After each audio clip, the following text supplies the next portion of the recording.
Make yourself comfortable as you prepare yourself for a magical adventure in your imagination. Feel your body start to relax and notice the rhythm of your breath, the rise and fall of your belly as you breathe in and out.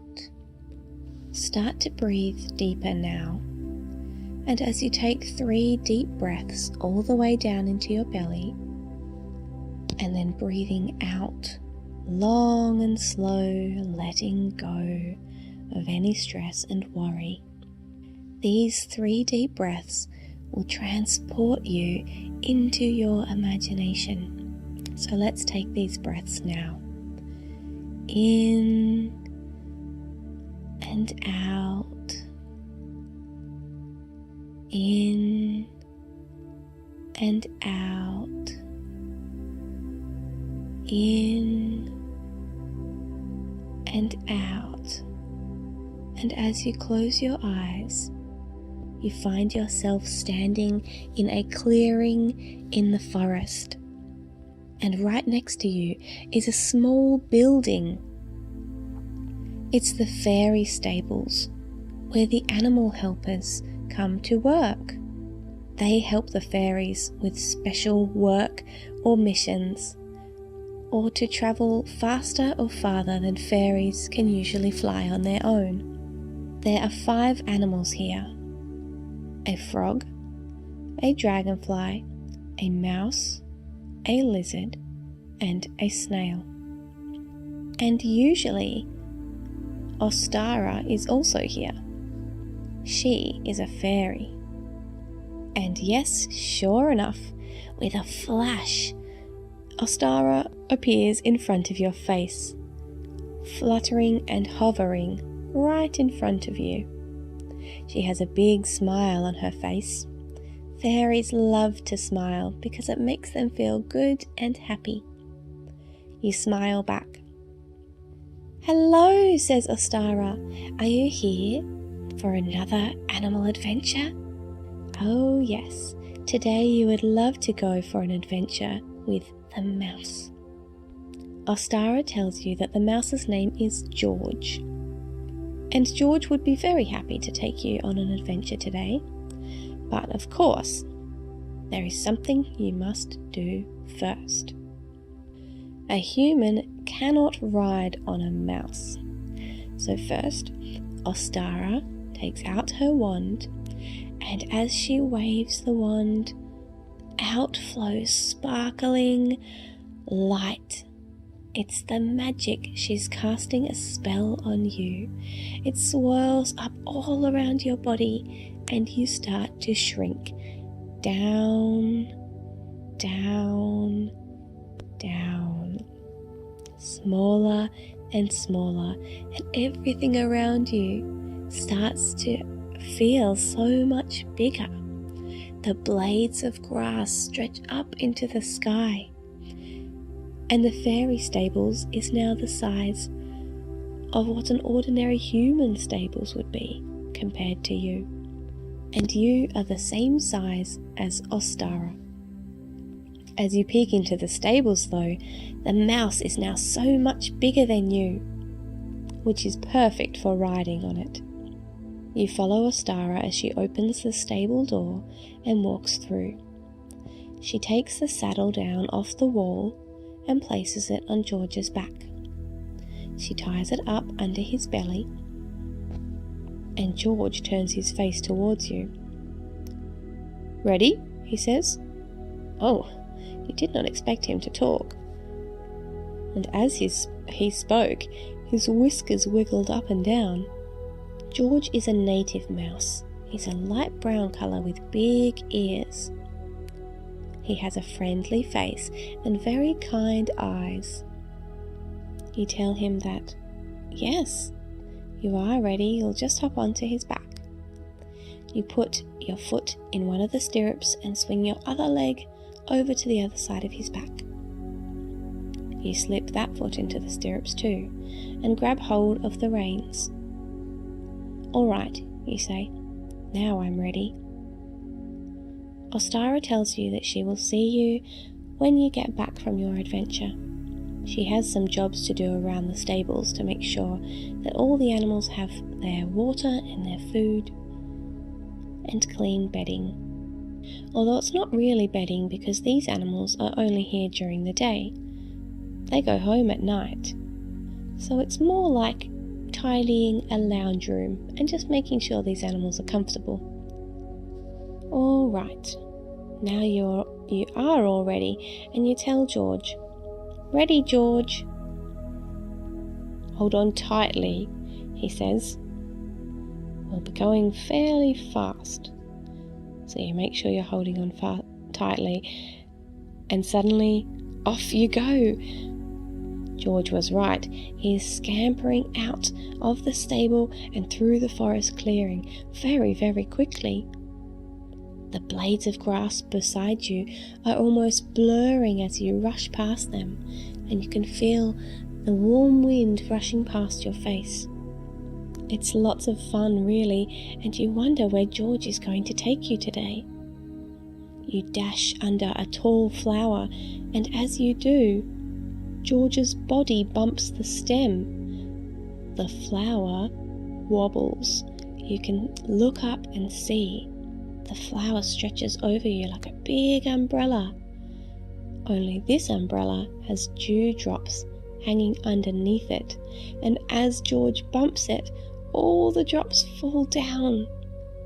You turn your head to watch because you're whizzing past so fast, and you watch as the dewdrops fall to the ground like heavy raindrops under a tiny rain cloud, with the rain only lasting 1 quick second. They fall down, and then the rain stops. You're glad you're going so fast that none of the raindrops or the dewdrops landed on you.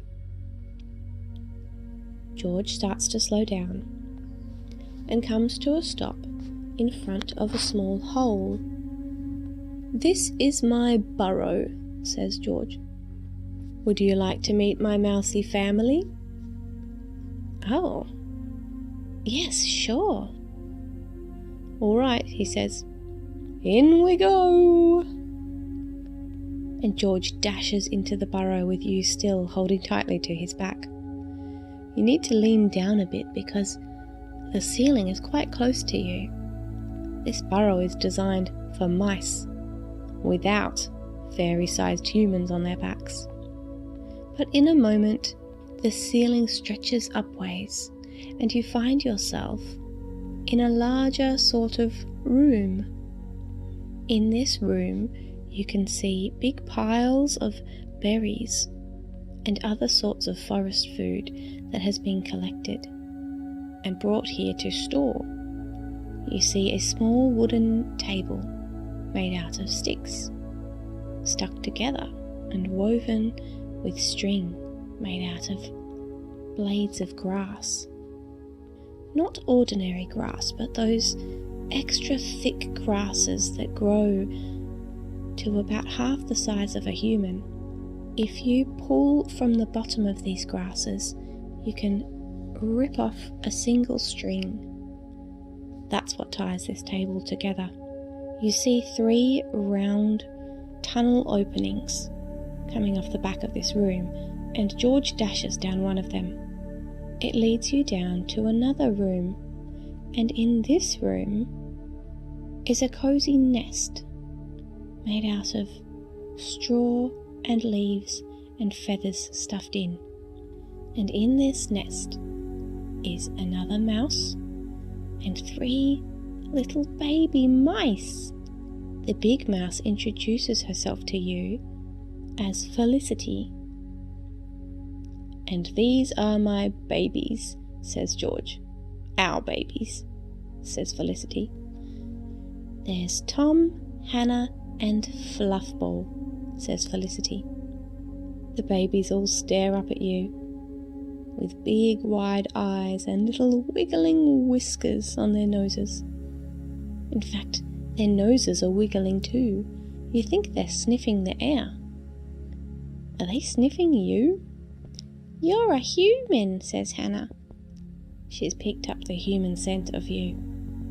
"But you're tiny," says Tom. "How come you're tiny?" says Fluffball.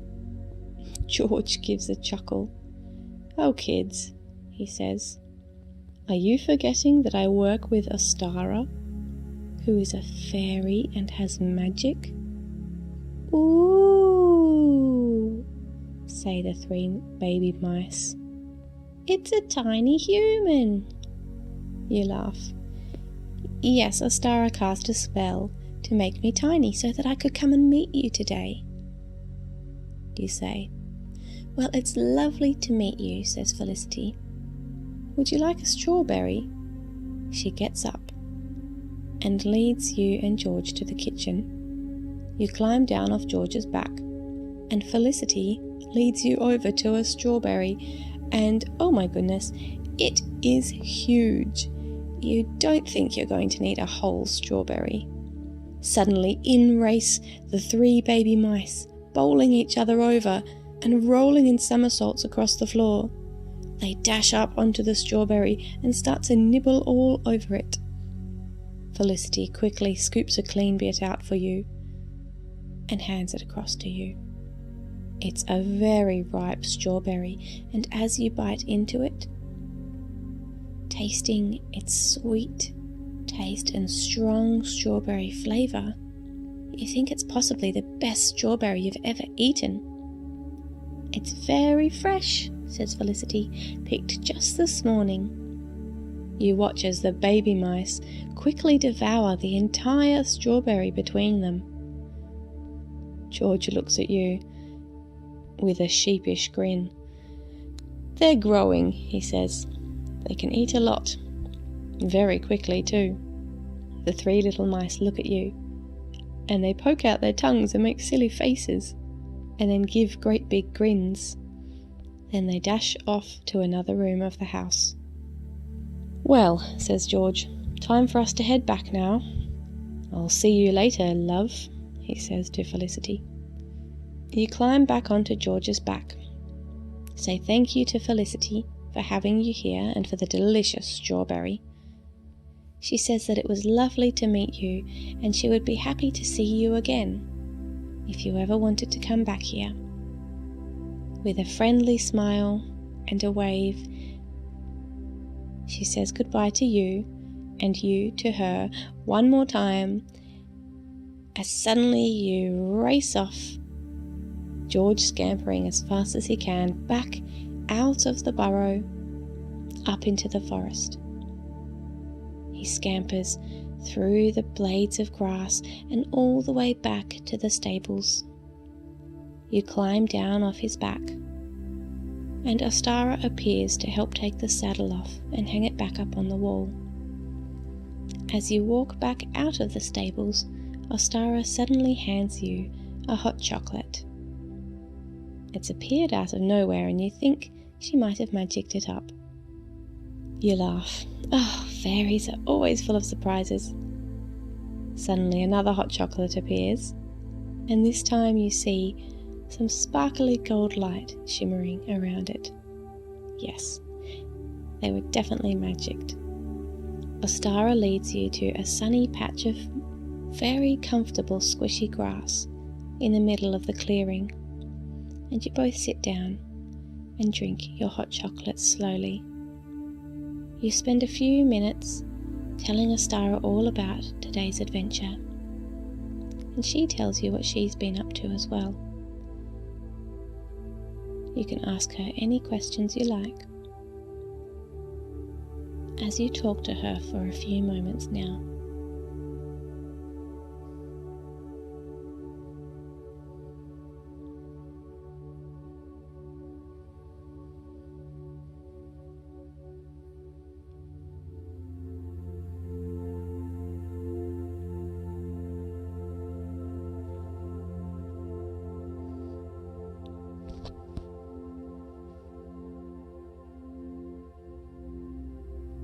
now Ostara takes the cup off you that had the hot chocolate, and she tells you to lie down and make yourself comfortable.